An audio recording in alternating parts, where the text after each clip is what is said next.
That's all for today. Thank you so much everyone and keep rising with Rise Academy.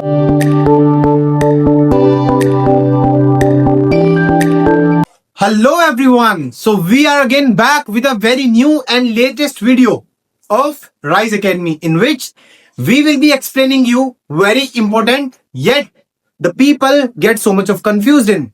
So let's begin with our class. सबसे पहले हम पढ़ेंगे आप इन कहां लगाएंगे, आप ऑन कहां लगाएंगे. अगर मैंने आपसे कहा मैं गाड़ी में जा रहा हूं तो आप क्या बोलेंगे, I am going in the car. लेकिन अगर आपने कहा मैं बस में जा रहा हूं तो आप क्या बोलेंगे, I am going on the bus. इसके अंदर क्या डिफरेंस है. अगर आप किसी वाहन के अंदर, किसी ट्रांसपोर्टेशन के अंदर चल सकते हो तो आप उसके अंदर ऑन लगाएंगे. अगर आप किसी ट्रांसपोर्ट के अंदर चल नहीं सकते तो आप इसके अंदर इन का यूज करते हैं. फॉर एग्जाम्पल, मैं ऑटो रिक्शा में जा रहा हूं, I am going in the auto rickshaw. मैं एरोप्लेन में जा रहा हूं तो आप क्या कहेंगे, I am going on the aeroplane. या फिर मैं कार में हूं तो आप कहेंगे I am in the car. मैं एरोप्लेन में हूं, I am on the aeroplane, क्योंकि आप एरोप्लेन के अंदर चल सकते हैं.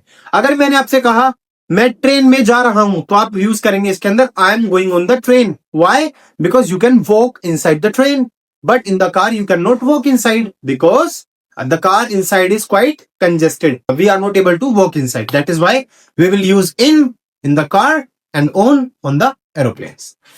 दूसरा जो टॉपिक है हमारा, आप इन और ऑन टाइम के साथ भी डिफरेंशिएट करते हैं. जैसे कि मैं स्टेशन पहुंचा टाइम पर तो आप क्या लगाएंगे, I reach the station on time. लेकिन अगर आप स्टेशन में टाइम से पहले पहुंच गए तो आप उसके अंदर लगाएंगे I reach the station in time, यानी टाइम से पहले ही आप स्टेशन पहुंच गए. I reach the rise academy on time, तो आप टाइम पे पहुंचे तो ऑन लगाएंगे. आप टाइम से पहले पहुंच गए तो I reach the rise academy in time.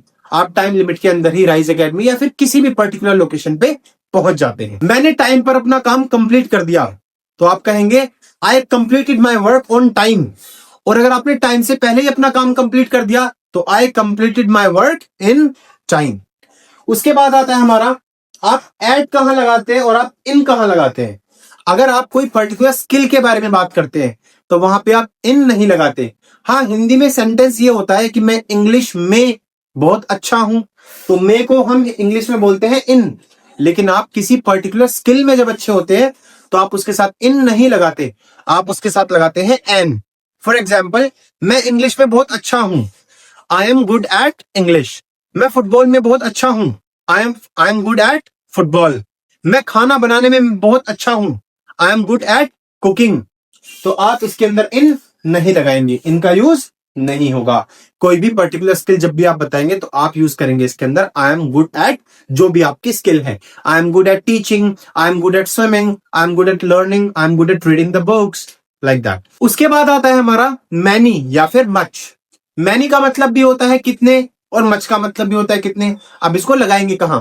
अगर आपकी कोई चीज काउंटेबल है, जिसको आप उंगलियों पे, फिंगर्स पे काउंट कर सकते हो, तो आप उसके साथ लगाएंगे मैनी. लेकिन अगर आप किसी चीज को काउंट नहीं कर सकते, वो आपके हाथ से बिखर जाएगी, तो आप उसको बोलते हैं मच. मैंने आपको कहा मेरे पास बहुत सारे जूते हैं तो आप क्या बोलेंगे, I have so many pairs of shoes, क्योंकि आप जूते गिन सकते हैं.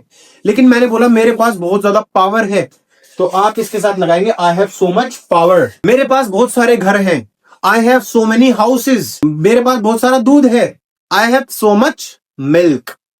I have so much respect, क्योंकि आप रिस्पेक्ट को काउंट नहीं कर सकते. मिल्क को आप काउंट कर सकते हैं लीटर में, लेकिन जब आप उसको हाथ में लेंगे तो आप उसको काउंट नहीं कर सकते, वो आपके हाथों से बिखर जाएगा. तो आप उसको काउंट नहीं कर सकते, तो इसके लिए आप क्या लगेंगे, इसके साथ मच का रूल यूज करते हैं. I have so many students, क्योंकि मैं स्टूडेंट्स को काउंट कर सकता हूं. I have so much skill, मैं अपनी स्किल को काउंट नहीं कर सकता, तो इसके साथ हम मच लगाएंगे. That's all for today.